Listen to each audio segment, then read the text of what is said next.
नमस्कार। देश की तमाम फटाफट खबरों में आपका स्वागत है। खबरों के लिए आपसे निवेदन कि यदि आपने हमारे चैनल को सब्सक्राइब नहीं किया तो कृपया करके आपके अपने चैनल को सब्सक्राइब करना ना भूलें। आप सब्सक्राइब करते हैं तो हमें हिम्मत होती है सही और सच्ची खबरें आप तक पहुंचाने की। वरना मीडिया में किस तरह से आपको खबरें दी जा रही है ये आप भली भांति जानते हैं। हरियाणा में किसी कांग्रेसी नेता की हत्या हुई। कांग्रेसी नेता की जब भी हत्या का कोई मीडिया में चर्चा की जाती है तो उसमें राहुल गांधी की फोटो के साथ उसको दिखाया जाता है। राहुल गांधी की भारत जोड़ो यात्रा में कई यात्री साथ थे तो क्या, और कई कांग्रेसी नेता साथ थे, तो कहीं पर भी किसी की भी हत्या होती है या हो जाती है तो उसमें राहुल गांधी के साथ उसकी फोटो दिखाना कहां तक आप उचित मानते हैं। जहां पर भी हिमानी की तस्वीर दिखाई जा रही है वहां राहुल गांधी के साथ उसकी तस्वीर दिखाई जा रही है। तो मीडिया एक तरह से एजेंडे को फिक्स कर रहा है कि आपको किस तरह की न्यूज़ दिखाकर किस तरह से वो आपको फोकस कर रहा है कि आपको कहां लेकर जाया जाए और आप किसी के प्रति किस तरह की आप भावना को डेवलप किया जाए। राहुल गांधी के साथ भारत जोड़ो यात्रा में शामिल होने पर अगर उसकी हत्या हो गई किसी अपने उसमें और अपने खुद के पर्सनल किसी कारणवश अगर हत्या हो गई तो उसमें राहुल गांधी का कहाँ तक दोष है, यह आप इस मीडिया को इसी तरह से आप देख करके आप उसको देखिए, परखिए कि मीडिया किस तरह से आपको दिखा रहा है। हर जगह उस की हत्या पर राहुल गांधी की फोटो के साथ उसको दिखाया जाता है। तो क्या है आज की बड़ी खबर? राहुल गांधी का पूरा फोकस अब बिहार पर रहने वाला है। लोकसभा चुनाव के बाद यानी 240 सीटों पर भाजपा को समेटते हुए कांग्रेस अब बिहार पर अपना फोकस कर रही है। हरियाणा महाराष्ट्र विधानसभा चुनाव में कांग्रेस की कोशिश रही और हरियाणा में तो उसकी सीटें बढ़ी है और यहां तक कि वोट प्रतिशत भी बढ़ गया है। वहीं इसको देखते हुए 2024 के आखिर तक था कि राहुल गांधी 2025 में जो सबसे बड़ी उसके लिए उपलब्धि होगी या फाइट होगी वह बिहार में होगी, इसलिए पूरी एनर्जी के लिए वह बिहार में लगा सकते हैं। दिल्ली में भी कांग्रेस ने बड़ी शानदार तरीके से फाइट की और दिल्ली में भी अपना वोट प्रतिशत बढ़ाया और दिल्ली में कहा जाता है कि कई सीटें ऐसी रही कि जो कांग्रेस ने आप पार्टी को हराने में या आप पार्टी यदि कोई 15 सीट हारी है तो वह कांग्रेस की वजह से हार गई है। तो इसलिए कांग्रेस अब हर जगह लड़ती हुई नजर आने लगी है।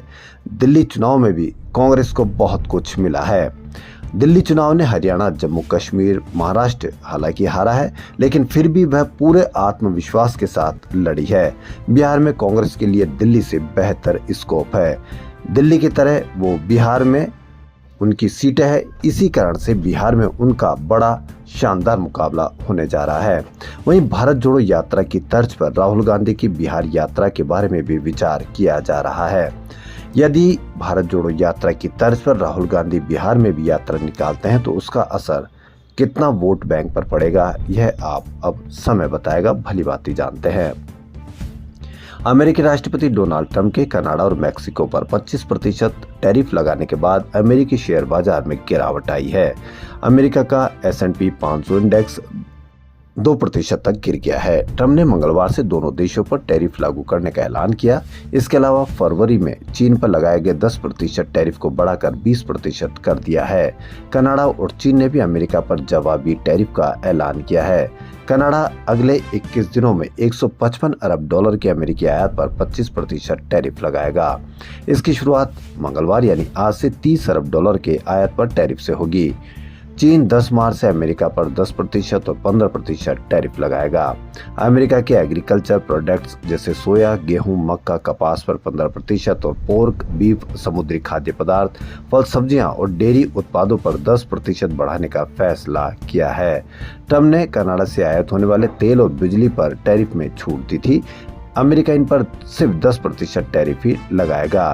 ट्रंप ने फरवरी में कहा था कि कनाडा से होने वाले तेल के आयात में छूट दी जा सकती है। वहीं सोने चांदी के दामों में यानी कि मंगलसूत्र एक बार पुनः बढ़त रही आज के दिन। India Boolean and jewellers association के अनुसार 10 ग्राम 24 कैरेट सोने का दाम 1112 रुपये बढ़कर 86,432 रुपये पर पहुंच गया। सोमवार को सोने का दाम 85,320 रुपए पर था। 19 फरवरी को गोल्ड ने 86,733 रुपए का ऑल टाइम हाई बनाया था। वहीं 1 किलो चांदी की कीमत भी आज 895 रुपए चढ़कर 95,293 रुपए प्रति किलो हो गई है। इस साल यानी 1 जनवरी से अब तक 10 ग्राम 24 कैरेट सोने का दाम 76,162 रुपए से 10,270 रुपए बढ़कर 86,432 रुपए तक पहुंच गया है। चैंपियंस ट्रॉफी के सेमीफाइनल में ऑस्ट्रेलिया टॉस जीतकर पहले बल्लेबाजी कर रहा है। ऑस्ट्रेलिया ने चैंपियंस ट्रॉफी के पहले सेमीफाइनल में भारत को 265 रन का टारगेट दिया है। दुबई के इंटरनेशनल स्टेडियम में ऑस्ट्रेलिया ने टॉस जीतकर बैटिंग चुनी। टीम 49.3 ओवर में 264 रन पर ऑल आउट हो गई। ऑस्ट्रेलिया से कप्तान स्टीव स्मिथ ने 96 बॉल पर 73 रन की बड़ी पारी खेली। एलेक्स कैरी ने 61 और ट्रेविस हेड ने 39 रन बनाए। भारत से मोहम्मद शमी ने 3 विकेट लिए। रविंद्र जडेजा और वरुण चक्रवर्ती को 2-2 विकेट मिले। तो 265 रन का टारगेट अब देखना यह है कि कितने ओवर में टारगेट पूरा करता है भारतीय टीम। महाराष्ट्र के बीड में सरपंच हत्या मामले में एनसीपी अजीत पवार गुट के विधायक और मंत्री धनंजय मुंडे ने इस्तीफा सौंप दिया है। महाराष्ट्र के सीएम देवेंद्र फडणवीस ने मुंडे से इस्तीफा मांगा था। उन्होंने इसके लिए एनसीपी प्रमुख अजीत पवार और पार्टी के नेता प्रफुल्ल पटेल से भी बातचीत की थी। मुंडे महाराष्ट्र सरकार में खाद्य नागरिक आपूर्ति एवं उपभोक्ता संरक्षण मंत्री थे। आरोप है कि बीड में सरपंच संतोष देशमुख की हत्या में मुंडे के करीबी वाल्मीकि कराड का हाथ है। एसआईटी ने कराड को हत्या का मास्टरमाइंड बताया है। हत्या से जुड़ी तस्वीरें अब सामने आई। इसमें आरोपी लाठी डंडों से सरपंच को पीटते दिख रहे हैं। उसके बाद उन्होंने सरपंच के कपड़े उतारे, उन पर पेशाब की। ये सभी वीडियोस आरोपियों ने अपने फोन से रिकॉर्ड किए थे। हत्याकांड में एसआईटी ने वाल्मीकि कराड, सुदर्शन घुले, प्रतीक घुले, विष्णु चाटे, सुधीर सांगले और कृष्णा अंधले को आरोपी बनाया है। सुदर्शन घुले ने 7 दिसंबर को वाल्मीकि कराड को फोन किया, जिसकी रिकॉर्डिंग पुलिस के पास मौजूद है।